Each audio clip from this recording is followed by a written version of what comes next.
Nous sommes le mardi 30 juin. Bonjour, comment allez-vous? Comment se passe votre déconfinement? Aujourd'hui, ce sera la dernière vidéo, 13e série.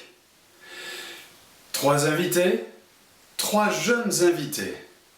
Le premier, Benjamin Mourier. Avec son épouse Delphine, ils servent le Seigneur dans l'église de Périgueux.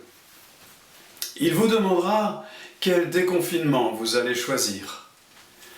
Et puis, nous avons invité Charline. Charline est une mariée du confinement avec Teddy, qui est aujourd'hui son époux. Ils avaient tout programmé, réservé les invitations, etc. Et le confinement est arrivé. Elle vous raconte ça et elle vous montre qu'on a vraiment toujours intérêt à faire confiance au Seigneur, même si on ne comprend pas tout. Et pour terminer, Vincent Le Pennec, qui est pasteur dans l'église d'MLK, dans l'équipe de l'église MLK à Créteil. Et lui, il nous rappellera que nous sommes des êtres relationnels, mais pour quel type de relation? Nous vous souhaitons une bonne écoute, on a été très heureux de faire ça. Rejoignez-nous quand vous voulez sur le site avec-jésus.fr ou aussi sur le site addfrance.org. Et sur ce dernier site, il y a quelques nouveautés qui pourraient vous intéresser. Au revoir, à bientôt j'espère, et quand même, cet été, restez prudents, le virus n'est pas parti. Au revoir. Bonjour à tous et à toutes, je suis très heureux de pouvoir partager avec vous dans ce nouvel épisode d'un retour à l'essentiel, un temps avec Jésus. Je ne sais pas trop comment vous avez passé le confinement, je me doute que derrière l'écran il y a beaucoup de situations différentes, mais aujourd'hui j'aimerais partager avec vous sur la suite en prenant très simplement un exemple un petit peu dans la parole de Dieu, dans un psaume de David, en lisant 2 versets qui se trouvent dans le psaume 9. Et au verset 14, voilà ce que David dit, il s'adresse à Dieu bien sûr, et il lui dit « Aie pitié de moi, Éternel, vois la misère où me réduisent mes ennemis, enlève-moi des portes de la mort, afin que je publie toutes tes louanges dans les portes de la fille de Sion, et que je me réjouisse de ton salut. » Quand on regarde ce psaume, dans ma Bible, il est intitulé « Louange adressée à Dieu pour sa délivrance ». Et si vous lisez ce chapitre en entier, le chapitre 9, vous vous rendrez compte que, comme dans beaucoup de psaumes de David d'ailleurs, il y a un contexte d'opposition, un contexte où il y a des ennemis, la guerre, etc.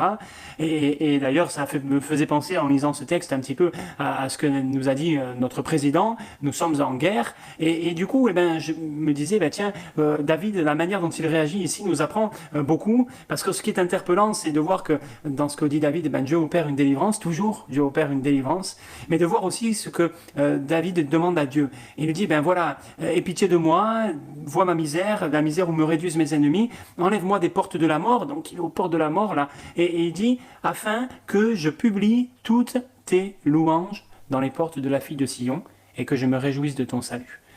David demande à Dieu de le délivrer des portes de la mort, non pas pour être tranquille, non pas pour avoir la paix, même si je crois que ça lui plaisait aussi et qu'il aspirait à cela. Il demande à Dieu non pas de le délivrer pour pouvoir reprendre sa vie normale, mais il demande à Dieu de le délivrer afin de pouvoir publier toutes ses louanges dans les murs, dans les portes de la fille de Sion. Et puis afin de pouvoir se réjouir dans son salut. Le but de David, il est clair ici. Délivre-moi afin que je te loue et que je me réjouisse dans ton salut. Ça suppose 2 choses que je voulais voir avec vous aujourd'hui. La première, c'est que parfois, peut-être l'opposition et la difficulté peuvent nous empêcher de publier les louanges du Seigneur. C'était peut-être le cas de David, je ne sais pas. Peuvent nous empêcher d'être heureux, nous voler pendant un instant la joie de notre salut. La deuxième chose aussi, et c'est peut-être ce que j'aimerais que l'on retienne, c'est que la délivrance que Dieu opère peut être et doit être un facteur, un sujet de louange et de joie. Ici, le motif de David, c'est ça, c'est « Délivre-moi afin que je publie tes louanges ». C'est pour ça que je veux être délivré, Seigneur. C'est la question que je voudrais qu'on se pose aujourd'hui, ou plutôt la constatation que je voudrais qu'on fasse. Est-ce que le déconfinement arrivant, on va reprendre petit à petit nos activités, l'église, les réunions, etc. Et je me dis, est-ce que Seigneur, la délivrance que tu as opérée, la délivrance que nous recherchons, celle que nous souhaitons, celle à laquelle nous aspirons, est-ce que c'est simplement pour retrouver notre confort, nos habitudes, ce qu'on avait l'habitude de voir, d'entendre, de faire? Ou est-ce que cette délivrance, Seigneur, on veut avant tout qu'elle soit pour nous un sujet de te louer, un sujet de proclamer, de publier tes louanges, toutes tes louanges, un sujet de nous réjouir de ton salut. Merci Seigneur parce que tu nous as sauvés. Merci Seigneur pour ce que tu as opéré. C'est à toi seul que revient la gloire. Mais je crois que c'est une bonne chose que de prendre exemple sur David en se disant oui Seigneur, oui, délivre-moi des portes de la mort, délivre-moi de l'opposition, afin que je publie tes louanges, toutes tes louanges, et que je me réjouisse de ton salut. Que Dieu vous bénisse. Je voudrais te parler de comment Dieu a agi en faveur de mon mariage malgré le confinement. Il y a à peu près 10 ans, j'ai rencontré celui qui allait devenir mon mari. On s'est très vite liés d'amitié et au fur et à mesure des années, nos sentiments ont changé et après en avoir beaucoup discuté et beaucoup prié, on a décidé de construire quelque chose ensemble. Dès le début de notre relation, on a dû faire face à des tempêtes qui ont été très difficiles, notamment la perte de ma maman et beaucoup d'autres choses encore. Et c'est des choses qui auraient pu nous fragiliser et peut-être même nous séparer. Mais au départ de notre relation, on a choisi de se fixer un credo. Fais confiance en Dieu et laisse-le guider tes pas, peu importe ce qui arrive.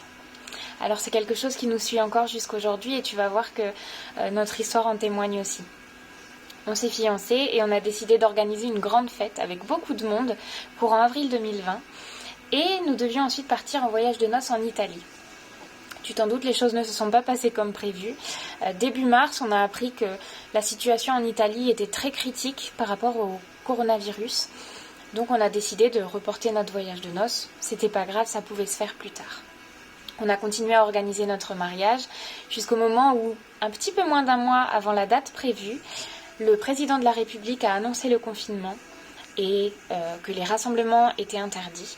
Donc ça a été très difficile, je trouvais ça vraiment injuste parce que ça faisait plus d'1 an qu'on organisait ça, parce qu'on attendait le mariage avant de vivre ensemble et parce que voilà, je me disais mais qu'est-ce qu'on a fait pour mériter ça? J'ai beaucoup pleuré, mais je me suis fait vite une raison et je me suis dit mais Charline, continue à faire ce que tu as toujours fait dans l'épreuve, fais confiance en Dieu même si c'est difficile.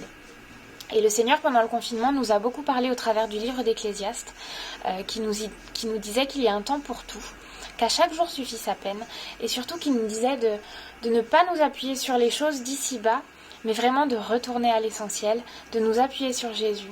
Et c'est vrai que c'était un rappel pour nous, et ça nous a encore plus motivés à faire confiance en Dieu. Alors on a continué à espérer et à croire en lui, peu importe ce qui arriverait, ce serait sa volonté qui se ferait dans nos vies. Quelques semaines après le début du confinement, nous avons eu la confirmation de la part du maire de notre ville que nous pouvions nous marier. Et ça, on l'a vraiment vécu comme un miracle, vraiment un cadeau de la part de Dieu. Parce que même si la fête est reportée, même si nous avions que 10 personnes au lieu de 200, même si on n'a pas pu faire un grand repas, j'ai pas pu porter ma belle robe, ça c'était pas grave, c'était vraiment des choses vaines. Mais en faisant confiance en Dieu, il nous a apporté l'essentiel de ce dont on avait besoin, de ce dont il nous fallait sur le moment, c'est-à-dire nous marier. Et on est vraiment heureux que ça se soit passé comme ça, c'est quelque chose de complètement atypique. Mais le Seigneur vraiment a répondu à nos prières. Et j'aimerais te dire qu'il peut se passer quelque chose de similaire dans ta vie si tu fais confiance en Dieu, que ce soit par rapport à ton mariage, que ce soit par rapport à ton travail, à ta santé, à tes enfants, peu importe ce qu'il t'arrive, fais confiance en Dieu et laisse-moi te dire qu'il y a un espoir divin dans ton désespoir humain. Alors je prie pour toi et je t'encourage vraiment à placer ta vie dans les mains de Dieu. Et laisse-moi te dire que malgré les épreuves, il se passera de belles choses dans ta vie. Bonjour à tous, j'espère que vous allez bien. Le message que j'ai pour aujourd'hui est le suivant. Le confinement nous a montré que alors qu'on est dans une société qui est de plus en plus individualiste, où chacun pense à soi, on peut tout faire à la maison, on a tous les services à domicile, plus besoin de bouger, ni rien du tout. Finalement, on a profondément besoin des autres. On est des êtres relationnels. La Bible le dit, elle a compris depuis longtemps puisque Dieu nous a créés, il sait comment on fonctionne, il dit ceci, les choses les plus importantes, c'est les suivantes. Aime ton Dieu et puis aime ton prochain. Aime ton prochain et une relation avec lui. On ne peut pas aimer quelqu'un sans avoir une relation. Et ce qui m'a fait rigoler, c'est de découvrir que ceux qui étaient tout seuls chez eux n'en pouvaient plus de la solitude, mais ceux qui avaient du monde chez eux, ils n'en pouvaient plus des personnes. C'est-à-dire que personne n'était content. Est-ce que c'est juste français? Je ne sais pas. Mais en tout cas, je me suis dit, c'est quand même compliqué, c'est difficile à gérer ces relations humaines. Et est-ce qu'il y a un secret pour trouver un équilibre par rapport à ça, pour vraiment réussir à aimer notre prochain? Jésus a vécu pendant 3 ans avec les mêmes personnes.